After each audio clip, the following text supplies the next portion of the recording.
Salut, j'espère que ça va bien. Aujourd'hui, j'ai envie de te parler de routine et j'avais envie de te demander si tu avais essayé plusieurs routines déjà, si c'était ton cas aussi. Par exemple, tu as essayé une routine miracle de 30 minutes le matin et puis ça a duré, ça a tenu peut-être 4 jours jusqu'à ce que tu n'arrives pas à te réveiller un matin pour X raisons parce que tu t'es couché un peu plus tard la veille ou tu as mal dormi ou bien t'as dû voyager et ça a un peu chamboulé ta routine et t'as jamais vraiment réussi à la reprendre. Ou bien tu as testé une routine du soir parce que tu as du mal à dormir et tu t'es dit ah ça va être bien pour mon sommeil, sauf que le soir tu es complètement HS, tu as la journée dans les pattes et l'idée de dérouler ton tapis ça te donne juste envie de braire, de pleurer pour ceux qui viennent pas du Nord. Et du coup tu te dis c'est moi le problème. C'est moi le problème. Si j'avais plus de discipline, j'y arriverais. Si j'étais plus motivée, si j'avais plus de volonté, j'y arriverais. Mais je suis nulle en fait et j'y arrive pas. Et j'ai envie de te dire que le problème n'est pas toi. Le problème, c'est pas vraiment toi. Le problème, c'est que tu cherches la routine parfaite. Celle qui marche pour tout le monde, celle qui a été testée, approuvée, éprouvée. Et en fait, elle n'existe pas cette routine. Alors aujourd'hui, on va arrêter de courir après une chimère et on va essayer de te bâtir ta routine à toi, celle qui va fonctionner pour toi et celle que tu vas tenir. C'est parti.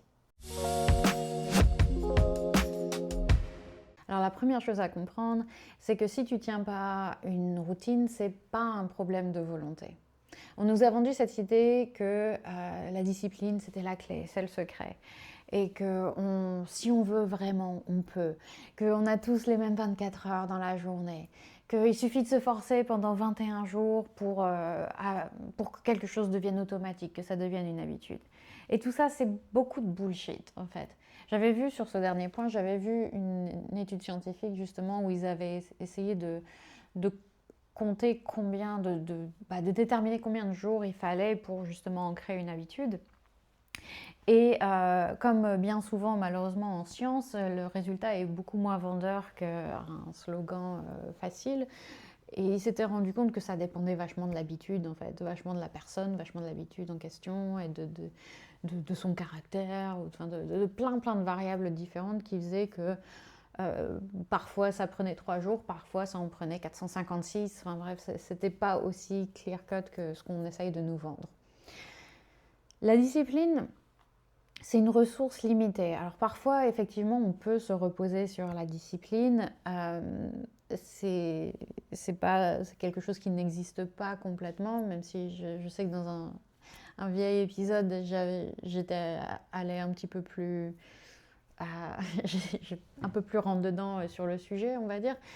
Mais la discipline, c'est une ressource qui est très limitée. C'est un peu comme l'énergie. Si tu travailles toute la journée, que tu gères ta maison, que tu gères peut-être tes enfants, que tu as ton travail, ton couple, tes parents, ta batterie de discipline, elle se vide. Et en fin de journée, ça devient de plus en plus difficile de te forcer à faire quelque chose dont tu n'as pas envie. Donc si tu dois te reposer sur la discipline pour faire fonctionner ta routine, faire en sorte qu'elle tienne dans le temps, il va y avoir un moment où tu vas juste pas y arriver en fait, où tu vas pas avoir une once de discipline en toi parce que tu seras épuisé, parce que la vie t'aura fait ce que la vie fait, c'est-à-dire qu'elle t'aura testé jusqu'au bout et que tu n'auras aucune volonté, aucune discipline, tu vas lâcher prise et ça va être beaucoup plus difficile ensuite de te remettre dedans parce qu'il va y avoir le poids de la culpabilité, il va y avoir toutes les histoires qu'on se raconte et en gros tu te mets dans une situation d'échec si tu ne comptes que sur la discipline. Et j'ai envie de te dire que c'est pas ta faute et qu'il faut te libérer de cette culpabilité, que c'est juste que la routine que tu as choisie, elle n'est pas compatible avec ta vie. Alors, pourquoi les routines qu'on voit partout ne marchent pas forcément pour toi? Déjà, c'est parce que beaucoup d'entre elles, elles sont conçues pour des vies qui ne sont pas la tienne, en fait. Les routines de 30-45 minutes au lever du soleil, c'est génial. Et moi, c'est quelque chose que je peux me permettre et que je fais la plupart des jours. Je fais 30-45 minutes, parfois 1 heure de yoga le matin au lever. Mais pourquoi? Parce que j'ai pas d'enfant, parce que je commence pas à travailler à 8 heures, la plupart des jours en tout cas, et que du coup, ça fait que, comme je fais un peu mon propre planning, je décide de quand je donne cours, bah, la plupart des jours, j'arrive à pouvoir caler 1 heure de yoga le matin avant de commencer à travailler. J'ai aussi un très bon sommeil, j'arrive à me coucher tôt, je vis seule pour le moment, donc j'ai pas vraiment de vie sociale le soir. Et j'ai pas de trajet non plus pour aller nulle part, enfin à part chez mes clients. Mais bref, j'ai une grande liberté avec mon emploi du temps que quelqu'un qui a des enfants, quelqu'un qui a un travail dans un bureau, quelqu'un qui a une vie de famille vachement remplie ou une vie sociale vachement remplie n'a pas. Donc si toi, tu as une vie réelle et si tu as une vie avec plein de contraintes, tout ça, ta routine doit s'adapter à ça et ça ne doit pas être l'inverse. Tu ne dois pas trouver ces 30, 45, 60 minutes le matin parce que c'est la routine miracle qu'on t'a vendue sur Instagram. La deuxième raison pour laquelle une routine ne peut ne pas fonctionner pour toi, c'est qu'elle est trop ambitieuse dès le départ. C'est-à-dire que tu commences motivé, par exemple en janvier, c'est classique, on se dit voilà, les bonnes résolutions, tout ça, je vais faire 30 minutes tous les matins de yoga, de sport, de ce que tu veux. Et la première semaine, tu y arrives. La deuxième semaine, bon, tu l'as fait 3 fois, c'est déjà pas mal, mais voilà, c'est pas ce que tu avais prévu, mais bon, il y a eu un imprévu. Puis la semaine 3, t'as raté, allez, 5 jours sur 7, bon, bah, ça commence à être compliqué. Et puis la semaine 4, bah, t'abandonnes complètement parce que tu dis, oh, voilà, je suis nulle, j'ai pas réussi à tenir le truc, j'ai pas de motivation, j'ai pas de discipline. Nanana. Et le problème, c'est que t'as visé trop, en fait, t'as visé trop et trop vite. Dès que tu rates une fois, tu vas culpabiliser et il n'y a rien qui tue plus la motivation que la culpabilité, en fait. Et c'est vraiment quelque chose qui me parle et qui me touche parce que je le vis moi-même à plein d'égards. Je l'ai fait avec l'allemand, par exemple, quand j'essayais d'apprendre l'allemand. Euh, je me motivais à fond, ou bien même avec la batterie. En ce moment, j'ai commencé à apprendre la batterie. Et je vois que dans tous les trucs d'apprentissage, maintenant, on nous fout des streaks partout. Et il ne faut pas perdre sa streak, il ne faut pas perdre sa streak, et il faut en faire tous les jours, tous les jours. Et moi-même, j'ai tendance à me mettre la pression, à me dire, ouais, il faut que je lance ma routine, nanana, il faut que j'en fasse tous les jours. Et puis, d'un seul coup, j'en fais pas un jour, et je culpabilise, et j'en fais pas le jour d'après. Et en fait, après, il y a la culpabilité, il y a cette émotion négative qui vient teinter le processus d'apprentissage ou le processus d'exercice ou quoi, ou tout ça commence à prendre une couleur où quand tu y penses, eh ben, oh, tu te sens pas très bien et ça tue complètement la motivation. Donc j'ai décidé, moi, ma résolution pour cette année, c'est d'éliminer les streaks. Tout ce qui me demande de tenir une streak, à part mon Wordle, parce que mon Wordle, voilà, je l'aime d'amour et il est facile à faire. C'est la seule streak que je garde. Wordle, c'est un jeu du New York Times, si jamais tu ne connais pas, c'est un jeu de mots, c'est pas grave. Je te recommande de le faire et d'être mon ami sur le New York Times. N'hésite pas à m'envoyer ton lien. Qu'est-ce que je disais? Oui, j'élimine les streaks parce que justement, je veux plus me mettre cette pression-là. Je veux plus qu'il y ait de culpabilité qui soit attachée à ce que j'ai envie de faire déjà à la base. Et donc voilà, donc je fais les choses quand je peux et je vise pas trop haut et c'est très bien. La troisième raison pour laquelle une routine peut ne pas fonctionner, c'est qu'elle ignore ton corps en fait. Une routine Instagram, une routine YouTube, et là je repars vraiment dans les routines d'exercice, de sport ou de yoga. Toutes ces routines qu'on te vend de manière un peu générique, c'est fait pour le corps de quelqu'un d'autre, ou en tout cas pour un corps général et au final pour le corps de personne en particulier. Donc si tu as mal au dos, Une routine axée sur les bras et les abdos, forcément, ça ne va pas t'aider, ça ne va pas régler grand-chose.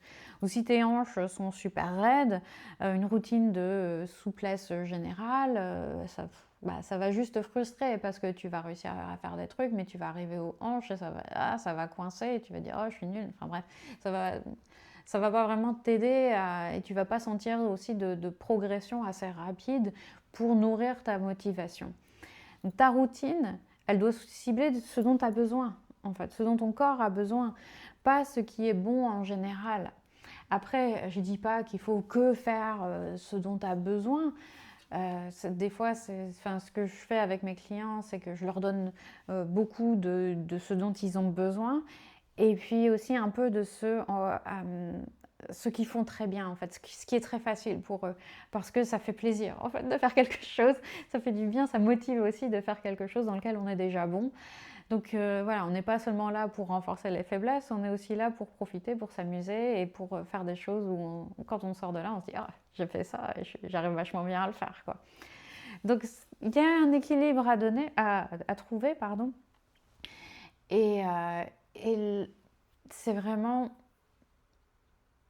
important que tu comprennes que tu n'as pas échoué si tu n'as pas réussi à tenir une routine. C'est que ce sont ces routines-là qui ont échoué à s'adapter à ta vie finalement. Et c'est parce qu'elles ne prenaient pas en compte ton rythme de vie, elles ne prenaient pas en compte tes contraintes, elles ne prennent pas en compte ton corps ou ton niveau d'énergie réel. La question, c'est pas comment est-ce que je peux trouver la motivation pour tenir cette routine, c'est plutôt comment est-ce que je crée une routine qui est tellement compatible avec ma vie que j'ai presque pas besoin de motivation pour la tenir. Et ça, c'est exactement ce qu'on va voir aujourd'hui. Une fois que ça s'est posé, je vais te poser, moi aussi, 3 questions. Et à la fin de cet épisode, tu auras les fondations de ta routine. Donc prends de quoi noter si tu peux, on va y aller. La première question que je veux te poser, c'est quel est ton vrai créneau réaliste? Souvent, les gens copient un peu des routines idéales, donc à 6h du matin, je ne sais pas, tous les matins, il faut faire 30 minutes de ci, tous les soirs, il faut faire 15 minutes de ça, et ça ne correspond pas à leur vie, comme je disais tout à l'heure. Donc j'ai envie que tu identifies le moment où tu as le plus de chances de réussir.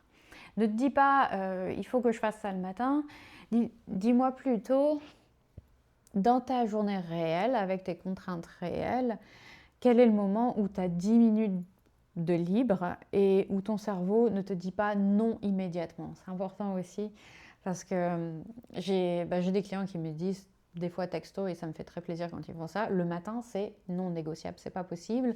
Le matin, je lutte pour sortir du lit. Enfin, voilà, donc je peux pas faire de sport le matin au réveil. Ou bien d'autres me disent le soir, j'ai aucune énergie, je me vautre juste sur le canapé et c'est tout. Donc à ce moment-là, on cherche un autre moment de la journée. Donc j'ai un client pour qui c'est tous les matins au réveil, il adore ça, ça lui lance sa journée, c'est parfait pour lui. J'ai une autre cliente qui me dit que le meilleur créneau pour elle, c'est le soir, une fois qu'elle a couché ses enfants. Juste avant le coucher, elle arrive à caler sa petite routine. J'ai une cliente pour qui c'est juste avant la pause du midi, après avoir travaillé toute la matinée. Elle aime bien parce que du coup, ça lui redonne un petit peu d'énergie, ça la fait bouger en milieu de journée et ça correspond parfaitement à son emploi du temps.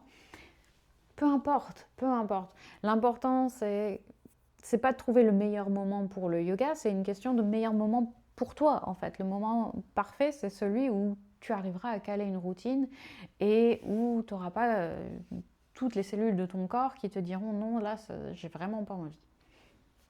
C'est comme ça qu'on la tient.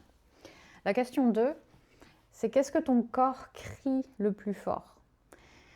Est-ce que si ton corps pouvait parler, ce serait quelle partie qui se plaignerait le plus, en gros, plaindrait le plus, pardon. Est-ce que c'est ton dos? Est-ce que ce sont tes hanches? Est-ce que c'est tes épaules? On va commencer par là. On va commencer par des routines qui ciblent cette partie-là. Pas par une routine générique, full body, je sais pas quoi. Donc par exemple, j'ai un client qui avait ses hanches qui étaient tellement raides qu'il n'arrivait pas à s'asseoir en tailleur. Ou j'ai une cliente qui avait mal au dos, qui avait tellement mal au dos que ça l'a réveillée la nuit. J'ai aussi j'ai une cliente qui a des maux de tête constants parce qu'elle a tellement de tension dans les épaules. Enfin, c'est plus le cas maintenant, mais elle avait tellement de tension dans les épaules que ça lui déclenchait des migraines presque. On commence par là, en fait. La routine, si elle commence déjà par soulager ce qui te pourrit la vie, ça va vachement te motiver à la continuer, en fait. Tu vas dire, oh, ça fait tellement de bien quand je fais cette routine, après je me sens 1000 fois mieux. Bah, tu vas te souvenir de ça, en fait. Et la prochaine fois que tu vas te dire, oh, il faut que je fasse ma routine, mais j'ai pas trop envie, tu vas te dire, ouais, mais quand même, ça me fait tellement de bien, après je me sens tellement mieux que j'y vais quand même. Et ce soulagement va vraiment nourrir ta motivation. La question 3, quelle est la durée de... c'est trop facile pour abandonner, en fait. Quelle est la durée maximum ou minimum ouais. Quelle est la durée de routine qui fait que tu te dis, évidemment que je peux le caler, quoi. En gros, les gens ont tendance à surestimer ce qu'ils peuvent tenir dans la durée. Donc parfois, j'ai des clients, et je le calcule tout de suite. Dans notre première conversation, je vais leur demander quelle longueur de routine ils aimeraient qu'on leur crée. Ils me disent, oh, je peux faire 30, 45 minutes par jour. Et je suis toujours un peu sceptique quand on me donne une grande durée comme ça. Et je me dis, ok, d'accord, t'es sûr, tous les jours non. Mais je sais, parce que je sais qu'on a tendance à surestimer ce qu'on peut tenir sur la durée. On a tendance à se dire, il faudrait que je fasse ça, il faudrait que je fasse ces 30-45 minutes par jour. Et bien souvent, en fait, on a la vie qui vient s'en mêler et on n'arrive pas à tenir une longue durée. Donc, je voudrais que tu trouves une durée qui est si courte qu'il est presque ridicule de ne pas pouvoir le faire. Trouve-moi une durée où tu te dis, même les jours où rien ne va, j'arrive à caler ça. Par exemple, pour mes clients, j'ai une cliente qui me demande des routines de 5 minutes. Et elle me dit que ça paraît minuscule, mais elle sait qu'elle arrive toujours à la caser au moins. Et si jamais elle fait ces 5 minutes, elle se dit, vraiment, j'ai un peu plus de temps aujourd'hui, elle en rajoute une autre de 5 minutes derrière, parce que je lui construis plusieurs routines de 5 minutes qu'elle peut du coup enchaîner si jamais elle a plus de temps. Mais en tout cas, il y a toujours cette possibilité de ne faire que 5 minutes. Et c'est déjà tellement mieux que rien, finalement. J'ai une cliente qui me demande des routines de 15 minutes et elle me dit, mais c'est 15 minutes max parce que si je vois même 17 minutes sur la durée de la vidéo, ça me décourage. En fait, je sais que mon cerveau, il a une limite, une hard limite à 15 minutes. Et du coup, quand je fais ces routines, je m'assure toujours de ne pas dépasser les 15 minutes. Et elle les fait tout le temps. Elle les fait tout le temps. Donc, ça marche. Donc maintenant, si tu veux qu'on construise cette routine ensemble en détail, avec des ajustements au fil du temps aussi, pour voir selon ce qui marche ou pas, c'est exactement ce que je fais avec mes clients en suivi personnalisé. Donc, toutes les infos sont dans la description. N'hésite pas à aller voir ça. Et tu peux aussi me laisser en commentaire, me dire tes réponses, par exemple, à ces 3 questions que j'ai posées. Tu peux aussi me les envoyer en privé. Ça me fait toujours plaisir de lire des emails qui viennent de vous, surtout s'ils sont gentils. Ils sont toujours gentils. Et sinon, moi, je te retrouve la semaine prochaine pour un nouvel épisode. Prends bien soin de toi et à très bientôt. Ciao!